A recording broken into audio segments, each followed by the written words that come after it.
Well, good morning and welcome to Let's Play, where we play games in my Steam and GOG library. And today, courtesy of KeyMailer, we have something a little different. We have this game, The Wolf of Derevnya, and it is by Nightwell Games. It came out April of this year, and it is on Steam for $5.99.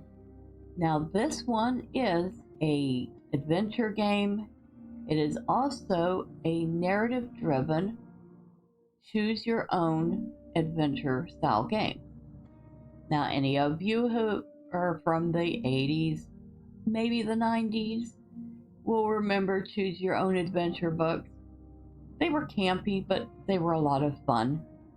And I'll be honest, I had this one on my wish list before I got offered a key by KeyMailer.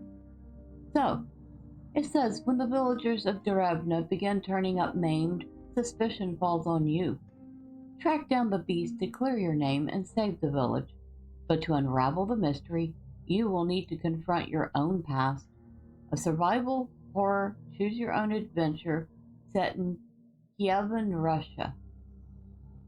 So, it sounds like there is some folklore involved with this.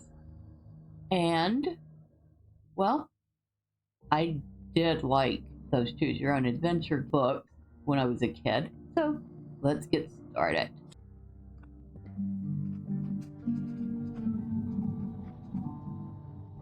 Movement in the corner of your eye, a flash of grizzled gray, half concealed by the thorny underbrush. You look up from the path. Nothing.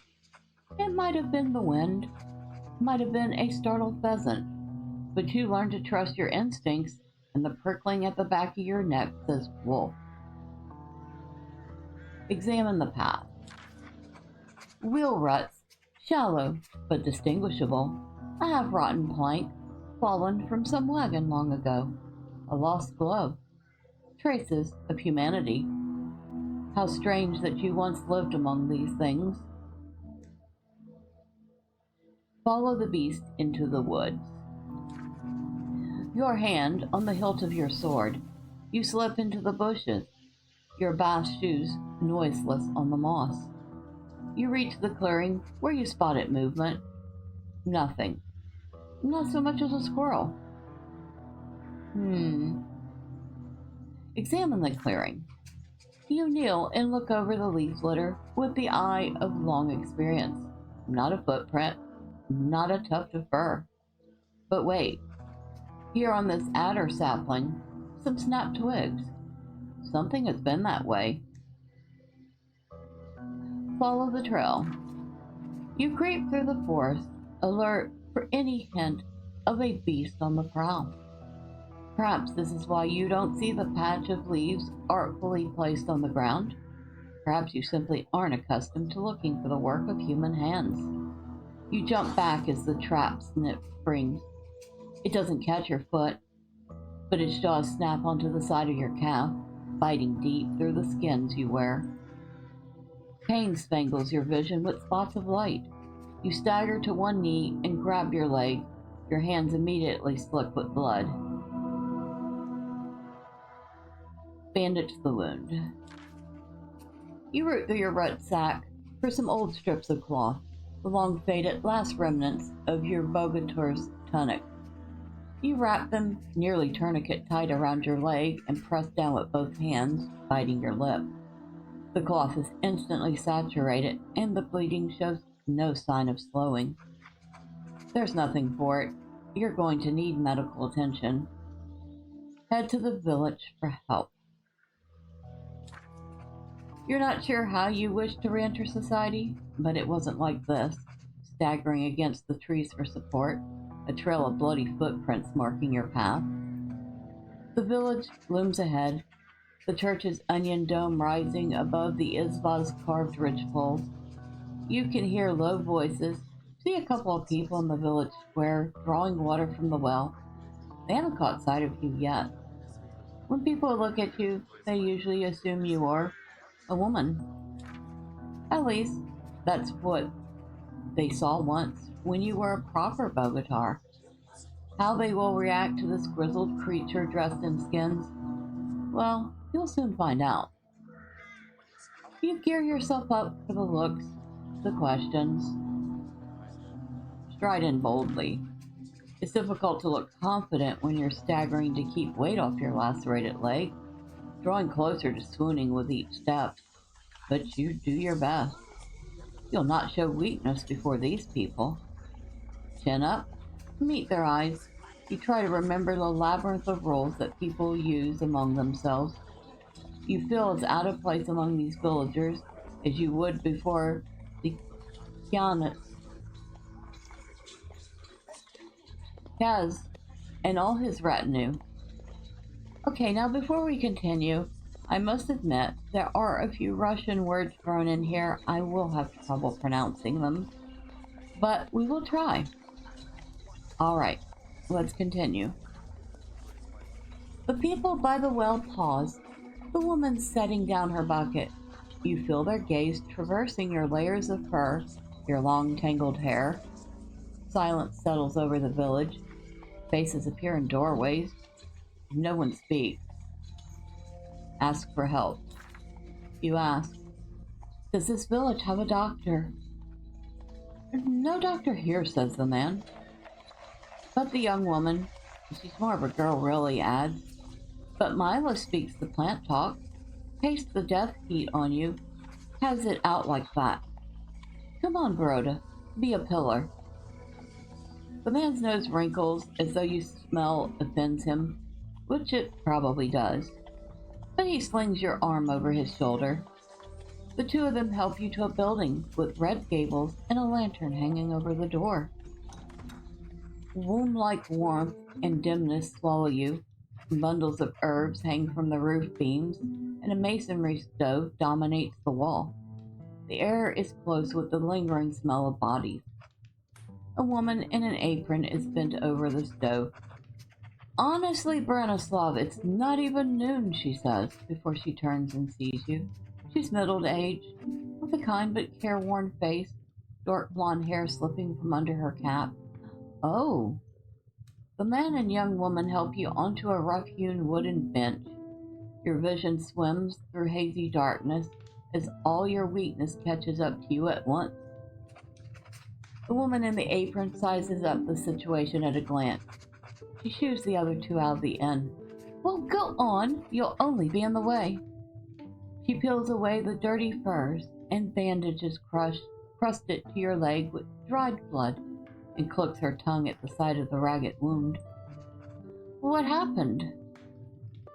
A trap? Stupid of me. I should have seen it. The woman sighs and shakes her head. That's Branislav. I'm always telling him that he sets his traps too close to the village. You're lucky it isn't worse. No broken bones at least, but it'll need stitches. As she goes to fetch a needle and thread, she says, I'm Mila, by the way. Do you have a name? What name do you give? Sasha. Well, Sasha, I imagine this will be nothing compared to the things you've been through, but some liquid fortitude still won't go amiss. She pours you a wooden cup of medavuka. It's sweet and cloying on your tongue, the taste of the eve of battle. Groggy and half conscious from lost blood, you hardly feel as Mila stitches you up and wraps your leg with poultices. When she's finished, she helps you onto the top of the stove, which is covered in rugs and warm as the horse's flank. You vaguely feel her unbuckling something from your side, your sword. Let her take it. If she takes your sword, for the first time in years, you are defenseless. You curl up in the pile of rugs and fall asleep, as weak as a child. You awaken to the rich aroma of stewing meat. Mila is at the table below, mincing herbs and humming to herself. Mila looks up. You must be famished. I'll take you a few days to recover your strength. You helped me. Why? Why help an injured traveler in desperate need of assistance? What a world are we in that you need to ask such a question? She pauses with the knife in her hand, looking at nothing. Do you know, there was a time when man would help his fellow man merely because it was the Christian thing to do. Those were the days. You lapse into quiet reminiscence. I can't pay you. I have nothing. Well, you saw. She laughs shortly. And I'd spend it on what? A pilgrimage to Novgorod to buy gilded icons? She waves at her surroundings. All of us have nothing, save Lord Godemir, of course. Climb down from the stove. Mila is ladling the stew into wooden bowls. A shaggy gray tabby sits in front of the stove. Pet the cat. You tickle the cat's chin.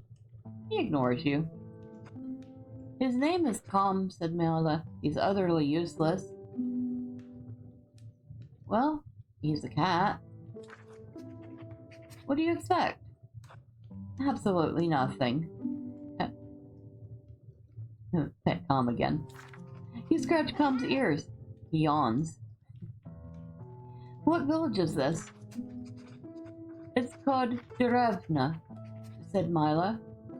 I don't imagine you've heard of it. Nothing happens here. Well, nothing to talk about. Except a bowl of stew. You take a seat at the table and accept the bowl she offers you. The broth is thick and brown, and steam rises off it. It scalds your tongue, but still you drink it like a starving animal, ignoring the spoon, salt, and herbs. You can't remember the last time someone cooked for you. Mila sits opposite you. You now realize she isn't as old as you thought. Not nearly. Looking past her work-roughened hands, she can't be more than 30. Those eyes, though. There's something in those distant eyes, like she's seen empires rise and fall. So where are you from? Asked Mila. North? That's not very descriptive. No, it's not. You lapse into silence. She says, You've been out here on your own all this time. I am now, but I wasn't always. I used to travel with my grandfather. To you, your grandfather was gnarled hands and coarse, ash-colored beard, the smell of horse and leather. He was a warrior, one of the greatest bogators of the last age, but he was so humble that you'd never realize just by talking to him.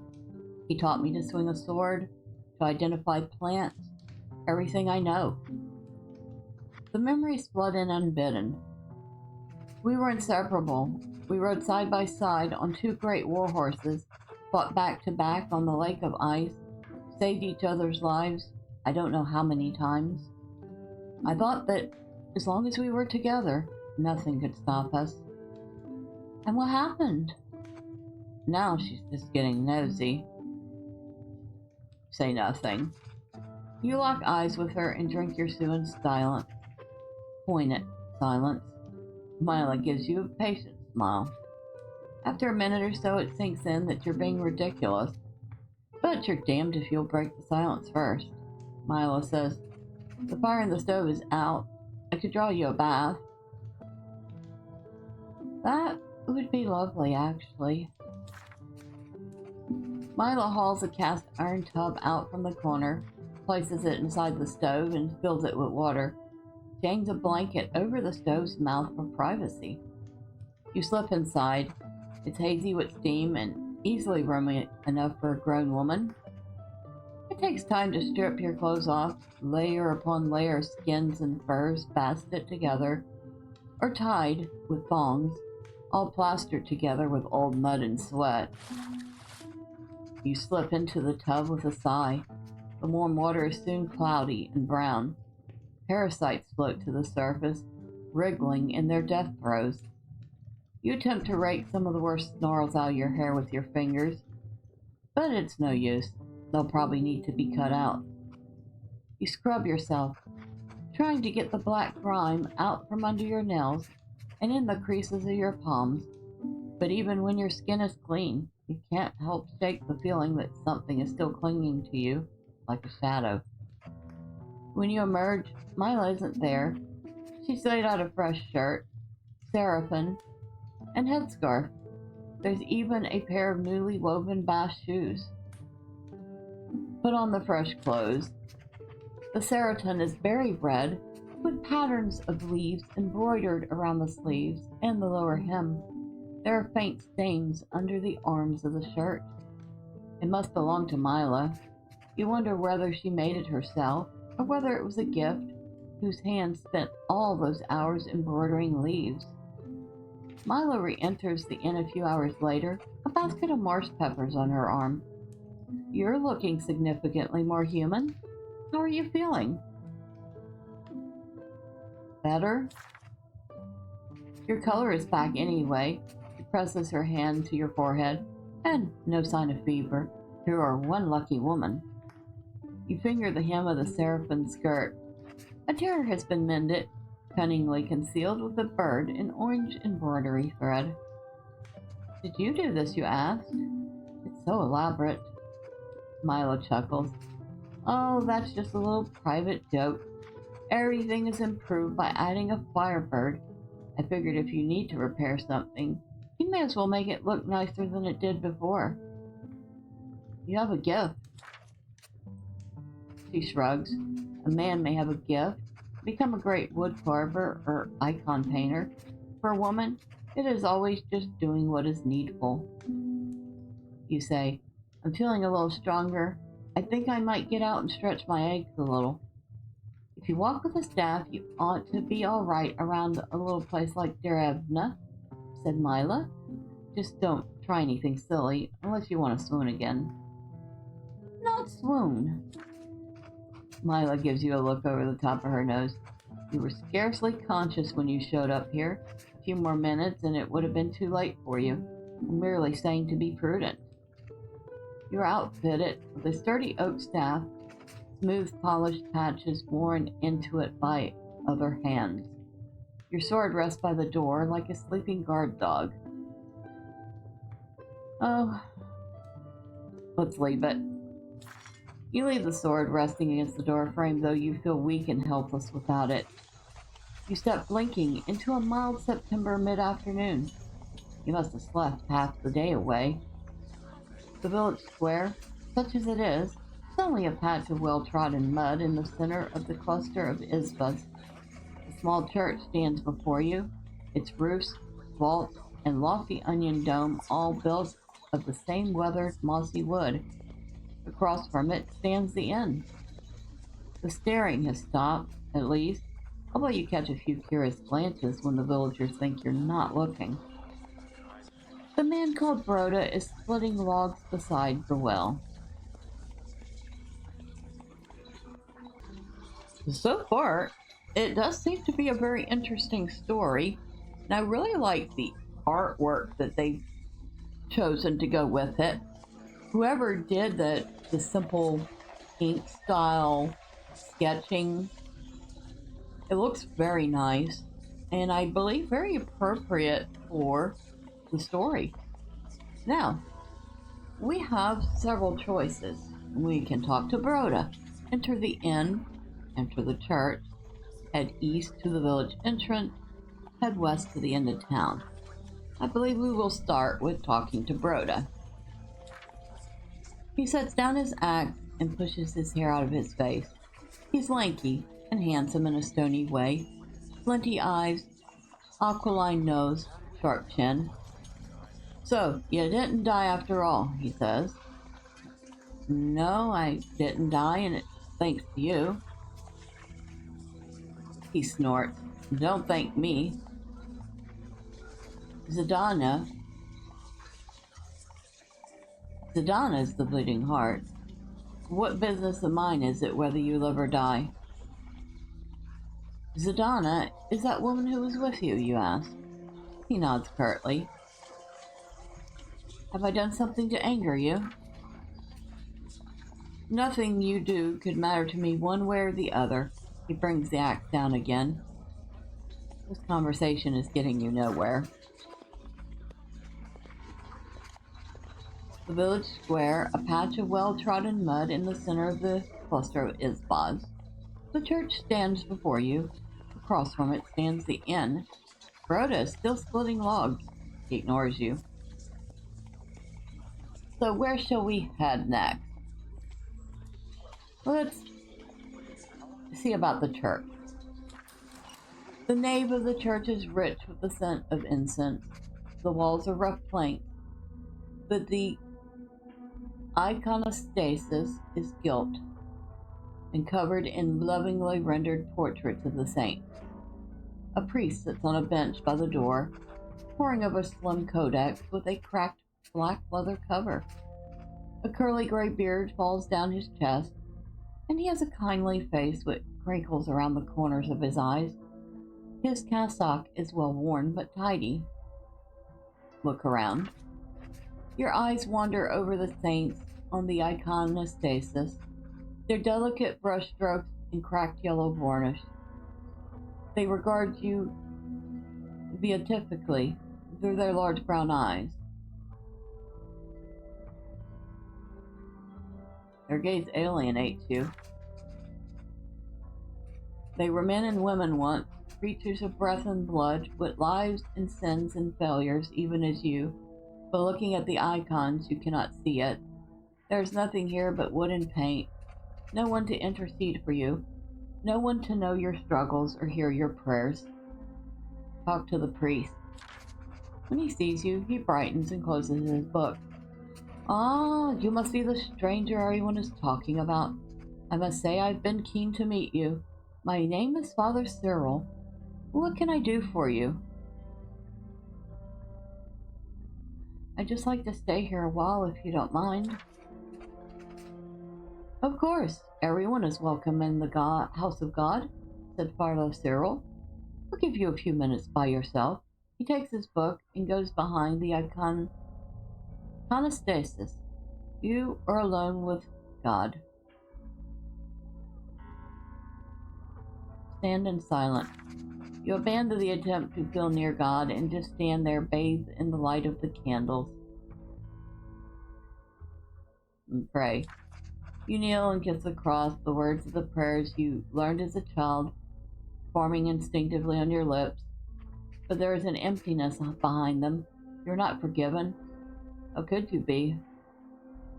Leave the church. So, and it sounds like she's had a very interesting life, a very rough life, and it looks like Broda is gone. Firewood lying unattended around the block. Let's go to the inn. You re-enter the inn's dim closeness. Your sword rests against the door frame. Calm is asleep in the still warm stove. There's no sign of Mila. Pet Calm. You stroke Calm's back. He flicks his ears. Take your sword. You buckle on the scabbard belt, cracked and stiffened with age and the shape of your body. The sword's weight is reassuring on your hip. Leave the inn.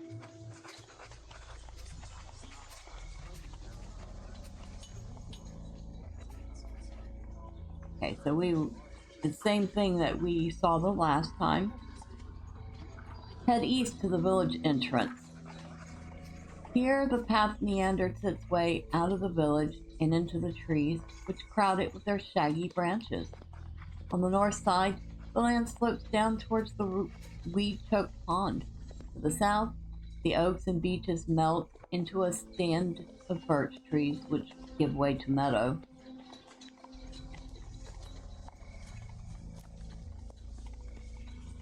So we can head west into the village, east down the path, head for the pond, or the birch grove, or the meadow. Let's go take a look at the pond. The pond water is dark and flat as glass. A couple of turtles blink at you disinterestedly. Search the area. You poke through the weeds around the pond, causing the turtles to vanish under the water. You notice a hint of a trail, not very well worn, leading up into the stony land north of the village. Perhaps No more than a deer path, but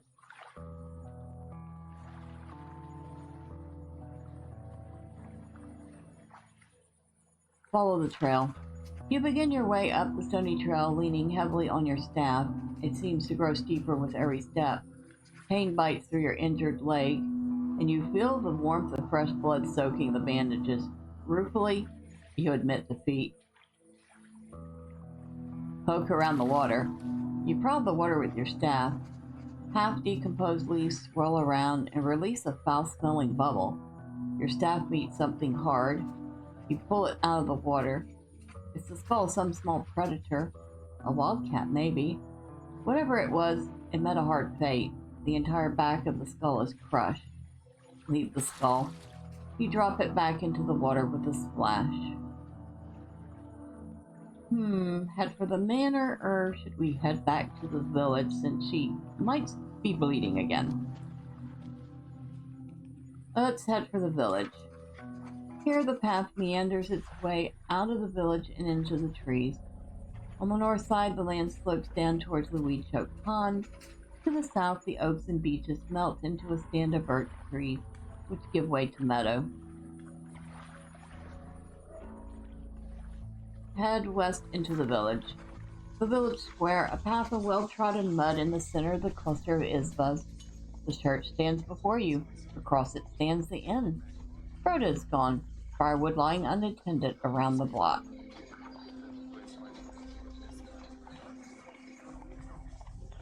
Head west to the end of town. Here, in the hollow at the end of the village, the ground grows wet and spongy, and the isbas are green with mildew. The rugged foothills crowd close upon the village to the south, while the manor stands on the top of the hill to the north. A burly, disheveled trapper sits slouched on a stump in front of one of the isbas, repairing a snare. Talk to the trapper. The trapper is short and heavy-set, with a russet red beard and thick eyebrows. He wears a fur hat, and rabbit fur trims his kaftan and boots. He takes a pull from a jug of metavuka and regards you ruefully. Look, I'm real sorry about your leg, he says. I can pay you for your suffering. A Martin pelt. Do Martin pelt? It was an accident. You don't owe me anything. His shoulders heave as he breathes out a long sigh of relief. It's just you arriving in town as you did, with that sword and everything. I didn't know what sort of woman you'd turn out to be. I take it you must be Branislav. His eyes narrows. Who ratted me out? It was Mila, wasn't she? What'd she say about me? Nothing. Well, that's one mercy, I guess. Have you seen any kind of predator out in the woods?